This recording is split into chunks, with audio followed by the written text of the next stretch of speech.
Assalamualaikum warahmatullahi wabarakatuh. Yang saya hormati adik-adik mahasiswa semester 6 yang saat ini mengambil program asistensi mengajar pada mata kuliah bimbingan dan konseling belajar.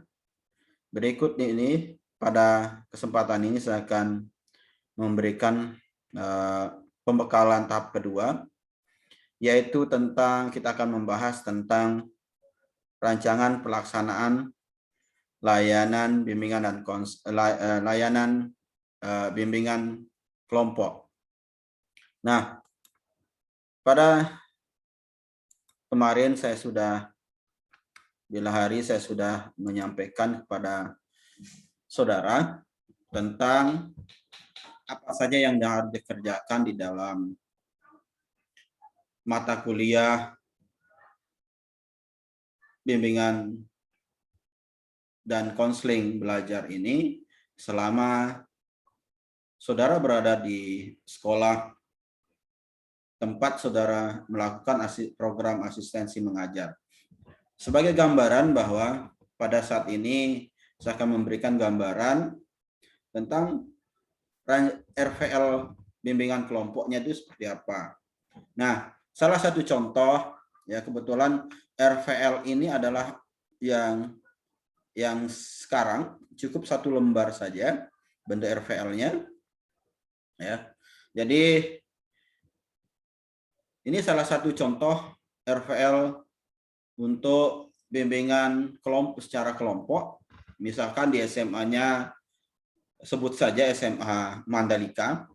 Di sini saudara logo sekolah, ya, semester genap tahun pelajaran 2020 dan 2021 di situ, ya. Ini identitasnya yang terdiri dari satuan pendidikannya, apa nama sekolahnya, ya, SMA Mandalika misalkan.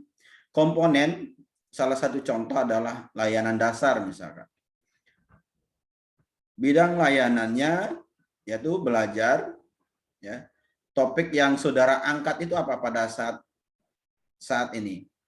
Jadi mengatasi kejenuhan dalam belajar.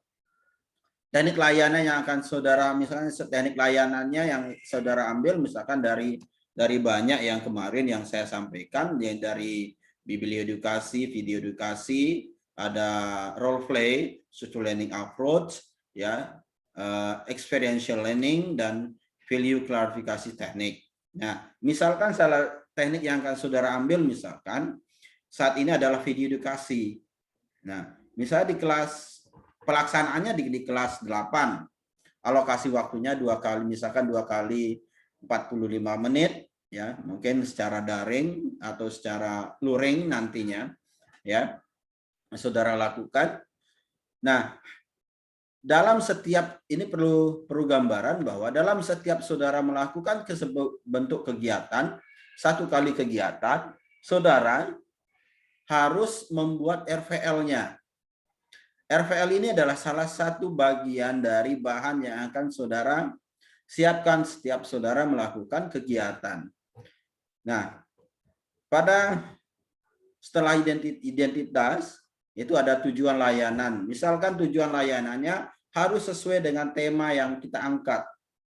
Siswa mampu mengidentifikasi berbagai macam penyebab kejenuhan belajarnya. Tadi topiknya di sini mengatasi kejenuhan belajar dalam belajar. Siswa yang tujuan layanannya, siswa mampu mengidentifikasi berbagai macam penyebabnya apa. Penyebab kejenuhan belajarnya apa. Dia bisa mengidentifikasi. Yang berikutnya, siswa mampu membuat klasifikasi berbagai macam perilaku yang menunjukkan sikap jenuh dalam belajar. Nah, yang ketiga adalah bagaimana siswa itu mampu untuk menganalisis teknik apa yang cocok untuk mengatasi, ya, untuk mengatasi kejenuhan belajar itu. Misalkan, ya, kejenuhan belajar yang mereka alami di situ, ya. Apa yang menjadi dia mampu menganalisa teknik. Oh, kalau saya menggunakan teknik ini dalam mengatasi kejenuhan belajar saya, apa kelebihannya, apa kekurangannya, mampu enggak saya lakukan, mampu enggak saya lakukan. Nah, sebatas itu bisa mereka menganalisa teknik yang akan mereka gunakan di dalam mengatasi kejenuhan belajar mereka. Yang keempat adalah dia akan mampu mengambil keputusan yang tepat dalam mengatasi kejenuhan belajar. Ini adalah tujuan layanan yang akan kita berikan. Nah, metodenya apa? Apakah metode yang saudara gunakan nanti bentuknya daring, ya, atau offline atau luring yang tadi yang saya sampaikan? Alat medianya misalkan komputer, laptop, HP dan yang lain, ya, atau yang materi perlu kalau saudara siapkan juga adalah materi PPT-nya atau materi yang akan disampaikan nanti pada saat saudara akan melakukan layanan bimbingan ini, layanan bimbingan secara kelompok ini, materinya apa, harus sesuai dengan topiknya. Nah, kalau ada ini karena saudara menggunakan video teknik layanan video edukasi, maka videonya juga harus jelas di situ. Harus berikan, kemarin saya sudah sampaikan syarat-syarat untuk dalam video itu berapa menit di situ. Ada misalkan 20 menit paling lama, ya. Nah, yang berikut adalah langkah-langkah kegiatan layanan. Pada langkah awal atau pendahuluan di situ sebelum, ya, pertama langkah-langkah ini ada 3, yaitu langkah awal atau pendahuluan, tahap inti, dan tahap penutup. Nah, di tahap awal ini apa yang kita lakukan? Yang saudara lakukan adalah pertama membuka dengan salam, ya. Pada sebelum saudara pertama saudara masuk, saudara mengucapkan salam, berdoa, ya. Yang kedua, membina hubungan baik dengan peserta didik. Salah satu contoh, menanyakan kabarnya hari ini apa, bagaimana kabarnya hari ini, dan sehat-sehat semua, bagaimana kondisi keluarga di rumah. Nah, ya. Nah, seperti itu salah satu contoh. Nah, yang ketiga adalah menyampaikan tujuan layanan sehubungan dengan yang di sini. Kita harus menyampaikan kepada siswa tujuan kita melakukan layanan apa. Jadi harus jelas di situ agar siswa itu mengerti bahwa layanan ini sangat penting bagi mereka, ya. Perlu ada kita menyampaikan tujuannya, tujuan apa saja yang penting di situ. Nah, yang berikutnya adalah, ya, menyampaikan kesiapan kepada peserta didik untuk memulai kegiatan. Nah, ini juga agar konsentrasi mereka dalam menangkap materi yang kita dalam layanan itu, mereka cepat paham gitu, konsentrasi mereka agar memfokuskan konsentrasi mereka dalam mendengar materi, melihat video, ya, melakukan refleksi di situ pada saat melakukan umpan balik. Nah, ini pentingnya kita menanyakan kepada siswa siap tidaknya secara saat itu, entah akan kita gunakan secara daring atau secara luring di situ. Nah, selanjutnya setelah kita menanyakan kesiapan kepada peserta didik atau kepada siswa untuk mengikuti layanan, maka tahapan berikutnya adalah tahapan inti. Tentu yang pertama adalah kita menyampaikan materi yang telah kita siapkan itu. Materinya jangan sampai lama-lama, paling tidak 10 menit, ya, materi itu. Nah, baru selanjutnya kita bersama-sama siswa atau menyaksikan video yang kita udah siapkan di situ, ya. Entah itu ada 2 video atau 1 video, ya, asalkan jangan sampai lebih dari 20 menit, ya, agar konsentrasi pemahaman perilaku yang kita rubah itu tidak bias di situ. Yang berikutnya memandu dalam refleksi isi dan refleksi diri. Kita harus menyiapkan, kemarin saya sudah sampaikan bahwa kalau kita menggunakan video edukasi, kita harus menyiapkan refleksi isi, lembar refleksi isi atau berbentuk pertanyaan-pertanyaan refleksi isi yang berhubungan dengan materi yang kita akan sampaikan. Yang berikutnya adalah refleksi diri. Refleksi diri ini adalah bagaimana siswa itu paham terhadap dirinya dengan kondisi-kondisi yang ada saat itu. Selanjutnya kita melakukan umpan balik atau curah pendapat, ya, tanya jawab sekitar materi dan video itu.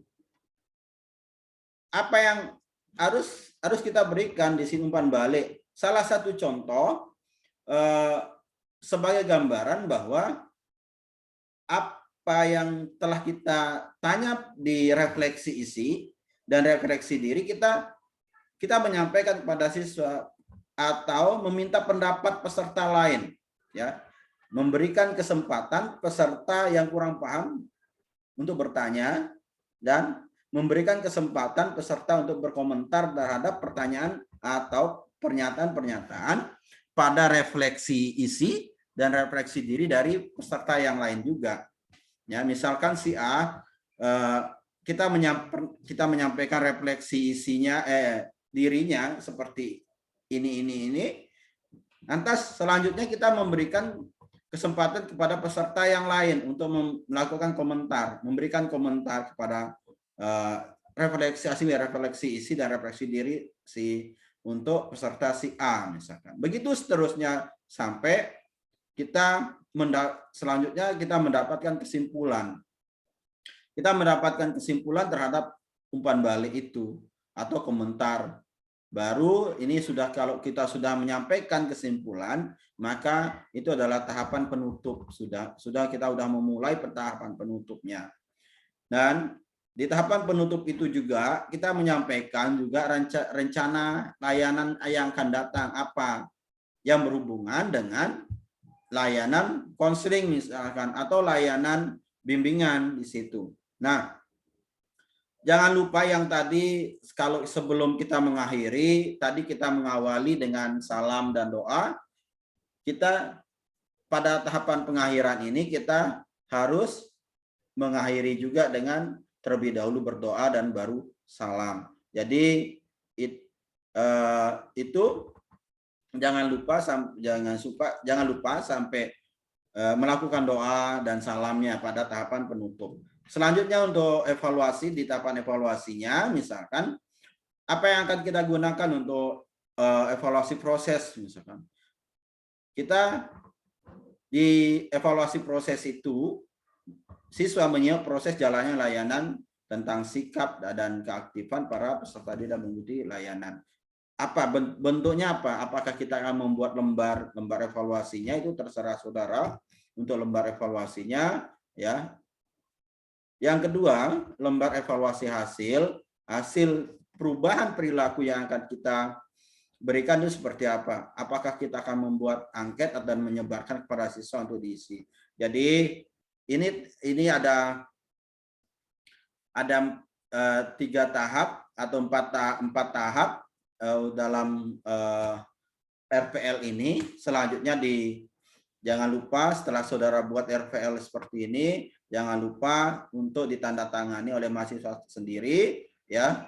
Misalkan mahasiswa BK Haryadi Ahmad misalkan, ya. Jadi ini kelebihan S-nya. Jadi NIM-nya berapa, koordinator BK-nya siapa namanya di situ, ini yang harus disampaikan. Oke, jika ada komentar, jika ada pertanyaan bisa nanti disampaikan melalui